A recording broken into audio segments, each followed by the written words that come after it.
Dans cette vidéo, nous résumerons un film intitulé « Delicieux », sorti en 2021. Il était une fois un homme nommé Pierre qui était le cuisinier d'un aristocrate français appelé le duc de Chamfort. La femme de Pierre était morte et Pierre cuisinait au palais ducal avec son fils Benjamin.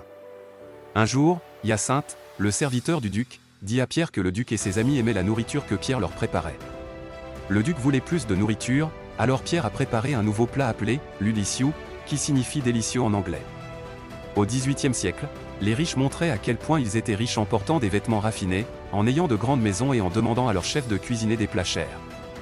La nourriture de Pierre était une grosse affaire lors de la fête du duc et les invités l'appréciaient, jusqu'à ce que l'un des invités dise que la nouvelle nourriture était idiote et ne devait être donnée qu'aux animaux. La déclaration de l'invité a fait rire les autres invités et le duc s'est fâché contre Pierre. Le duc a demandé à Pierre de s'excuser, mais Pierre se sentait trop fier pour le faire. Pierre part donc avec Benjamin chez son papa. Mais une fois arrivés sur place, ils ont appris par le voisin du père de Pierre, nommé Jacob, que le père de Pierre était mort. Jacob leur a également dit que la maison était en désordre parce que les pauvres gens qui venaient là pour se nourrir du vivant du père de Pierre, venaient disperser l'endroit à la recherche de nourriture après la mort du père de Pierre. Le lendemain, un homme est venu manger chez Pierre, car autrefois, la maison de Pierre était réputée pour la nourriture et le repos des voyageurs. Benjamin cuisinait pour l'homme pendant que Pierre parlait à une dame nommée Louise qui voulait apprendre la cuisine de Pierre. Cependant, Pierre refuse d'enseigner à Louise. Plus tard dans la soirée, Benjamin a demandé pourquoi Pierre ne travaillait pas comme cuisinier pour un autre homme riche. Pierre a dit qu'il travaillait comme cuisinier au palais du duc depuis des années, et même s'il était en colère contre le duc, si le duc le lui demandait, il y retournerait parce que le palais du duc était pour lui comme chez lui. Le lendemain matin, Pierre retrouve Louise dans son entrepôt. Louise a supplié Pierre de lui apprendre à cuisiner comme lui et lui a même proposé de payer Pierre pour lui apprendre. Au début, Pierre ne voulait pas l'accepter car à l'époque, les gens pensaient que les femmes ne pouvaient pas être chefs. Mais Louise n'arrêtait pas de demander, alors Pierre accepta. Chaque jour, Louise en apprenait davantage, aidant avec les invités, lavant et prenant soin de la ferme de Pierre. Un jour, ils ont surpris des orphelins en train de voler de la farine, mais Pierre n'était pas en colère. Au lieu de cela, Pierre a décidé qu'il commencerait à donner du pain gratuit à l'orphelinat dès le lendemain, comme son père le faisait auparavant. Plus tard, Pierre s'est rendu compte que Louise n'était pas vraiment une cuisinière à cause de son comportement. Puis Louise a avoué qu'elle se prostituait auparavant mais qu'elle voulait changer et commencer à faire quelque chose de bien. Pierre a été touché par les paroles de Louise et a emmené Louise dans la forêt pour en apprendre davantage sur les plantes. Le soir, Pierre enseignait à Louise les épices et les ingrédients. Pierre voulait que Louise entraîne ses papilles. Alors Pierre dit à Louise de fermer les yeux et lui fit goûter quelques ingrédients. Puis Pierre s'est laissé emporter par la beauté de Louise et a essayé d'embrasser Louise. Mais Pierre s'arrêta lorsque Louise ouvrit les yeux et pointa un couteau sur lui. Le lendemain, Pierre voit Louise servir les invités.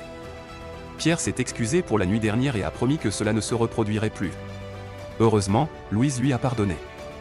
Quelques jours plus tard, Hyacinthe arriva avec un message du duc.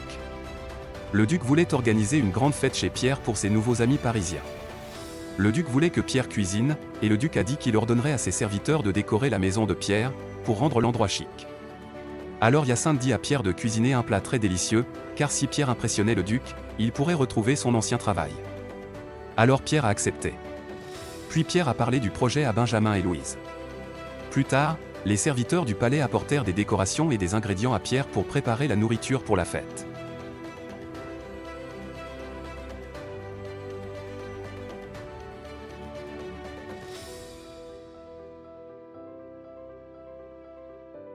Une semaine s'écoula et la garde du duc revint avec une lettre du duc disant que la fête était avancée au lendemain. Pierre était inquiet, car il n'était pas sûr de pouvoir tout terminer à temps. Mais Louise a assuré à Pierre qu'il le pouvait. Soudain, ils entendirent un bruit.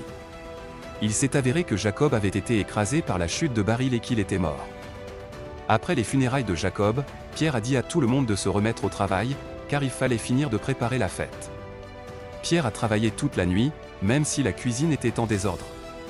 Plus tard dans la nuit, Benjamin a demandé pourquoi Pierre avait continué à travailler après avoir perdu Jacob. Pierre a dit qu'il était toujours triste de la mort de Jacob, mais qu'il devait continuer à travailler, car la fête avait lieu le lendemain. Au cours de leur conversation, Benjamin a accidentellement allumé un incendie, mais ils ont réussi à l'éteindre. Pierre s'est brûlé la main dans le feu et craignait de ne pas pouvoir finir de cuisiner à temps. Mais Louise lui remonte le moral en lui disant qu'ils avaient encore le temps. Puis Louise a demandé à Pierre de lui dire quoi faire. Le lendemain matin, Pierre et Louise cuisinaient ensemble et Pierre expliqua à Louise comment terminer la cuisson des aliments. Plus tard, les servantes du palais sont venues et ont commencé à décorer les lieux. Puis Louise a secrètement empoisonné un plat alors que tout le monde était occupé. Et alors qu'il terminait les préparatifs, les invités arrivèrent. Mais malheureusement, les invités ne se sont pas arrêtés chez Pierre. Puis Pierre a reçu une lettre disant que la fête était annulée parce que l'endroit était trop petit. Il s'est avéré que le duc pensait que la maison de Pierre était très grande. Cela a mis Louise très en colère. Ensuite, Louise a empêché Benjamin de manger la nourriture empoisonnée par erreur, et Louise a jeté la nourriture. Pierre s'est rendu compte que quelque chose n'allait pas avec Louise et Pierre a forcé Louise à avouer. Il s'est avéré que Louise était mariée à un homme riche qui était partenaire commercial du duc. Mais le duc tomba amoureux de Louise et voulut Louise pour lui-même. Mais lorsque Louise a refusé, le duc a tué le mari de Louise et lui a tout pris. Et depuis, Louise voulait se venger du duc. Pierre est déçu et demande à Louise de partir. Le lendemain, Benjamin tente d'empêcher Louise de partir. Tandis que Pierre était déçu et voulait aller quelque part pour se calmer. Mais Pierre tombe de cheval et se blesse grièvement. Alors Louise a décidé de rester et de prendre soin de Pierre jusqu'à ce que Pierre soit guéri. Un jour, Pierre entendit des voix de soldats dehors. Il s'est avéré que des soldats passaient par là ce matin-là et ont demandé de la nourriture à Louise. Alors Louise leur a cuisiné selon la recette de Pierre. Les soldats aimaient tellement la nourriture et payaient même plus. Louise a dû embaucher des enfants orphelins pour l'aider car les soldats étaient nombreux et les soldats n'arrêtaient pas de demander plus de nourriture. Après le départ des soldats, Louise propose à Pierre d'ouvrir un lieu servant de la nourriture pour tout le monde, et pas seulement pour les aristocrates.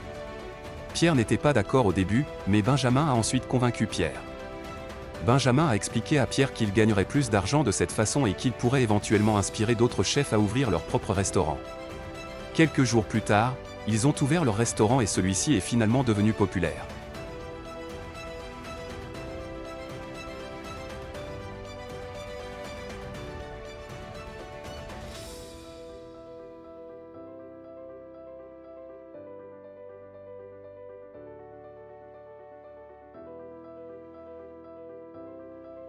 Un mois plus tard, Hyacinthe vient percevoir les taxes au restaurant de Pierre. Louise se cachait le visage avec le panier à la main en entrant, car Louise ne voulait pas que Hyacinthe la reconnaisse. Louise avait d'abord oublié sa vengeance sur le duc, mais la présence de Hyacinthe fit rappeler à Louise sa vengeance sur le duc. Louise décide donc de quitter le restaurant, afin de protéger la réputation de Pierre, au cas où elle finirait par tuer le duc. Pierre était triste après le départ de Louise et Pierre ne pouvait plus se concentrer sur la cuisine. À cause de cela, Pierre a commencé à faire des erreurs en cuisine et le restaurant a commencé à perdre des clients. Une nuit, Pierre est allé rendre visite au duc et s'est excusé auprès du duc d'avoir quitté le palais duc. Pierre invita alors le duc à déjeuner après-demain au restaurant, espérant sauver l'affaire. Pierre expliqua au duc qu'il espérait que sa présence attirerait des clients. Le duc a accepté de venir au restaurant de Pierre, mais a déclaré que Pierre devrait fermer le restaurant par la suite et revenir travailler comme chef dans le palais du duc. Le lendemain matin, Pierre retrouve enfin Louise, devenue religieuse. Pierre a dit à Louise qu'il avait invité le duc au restaurant et qu'il était prêt à empoisonner le duc avec Louise, même si cela signifiait ruiner sa réputation ou affronter la mort. Puis Pierre a dit qu'il était amoureux de Louise et que tout ce qu'il voulait c'était être avec Louise. Louise a été émue par les paroles de Pierre et a décidé de rentrer chez elle avec Pierre. Le lendemain, le duc et sa femme se rendirent chez Pierre pour dîner. À leur arrivée, Pierre leur servit d'abord son plat spécial appelé le délicieux, qui fut autrefois insulté par les invités du duc au palais du duc. Le duc était offensé, mais sa femme appréciait la nourriture. Le duc décida donc de manger aussi. Mais soudain, Hyacinthe entra pour dire au duc que beaucoup de gens étaient dehors, attendant de dîner avec le duc. Cependant, le duc refusa de manger avec eux à cause de son ego. Mais alors que le duc s'apprêtait à partir, il aperçut Louise. Ensuite, Louise a déclaré qu'elle avait initialement prévu d'empoisonner la nourriture du duc, mais qu'elle avait décidé que l'embarras social était préférable. Louise voulait que le duc ressente le genre d'embarras qu'elle ressentait. Pierre montra alors au duc une invitation qu'il avait partagée la veille au marché, invitant tout le monde à déjeuner avec le duc. Le duc était embarrassé et promettait de se venger, mais Louise menaçait de dénoncer la corruption du duc au roi de France. Puis Louise ôta la perruque du duc. Le duc fut embarrassé et s'enfuit humilié. À ce moment-là, Hyacinthe réalise qu'il sert le mauvais maître depuis le début. Alors Hyacinthe ôta sa perruque et commença à servir le peuple. Et à partir de ce jour, Le premier restaurant de France fut ouvert et il servait tout le monde quel que soit son statut. Merci beaucoup d'avoir regardé, et n'oubliez pas de vous abonner,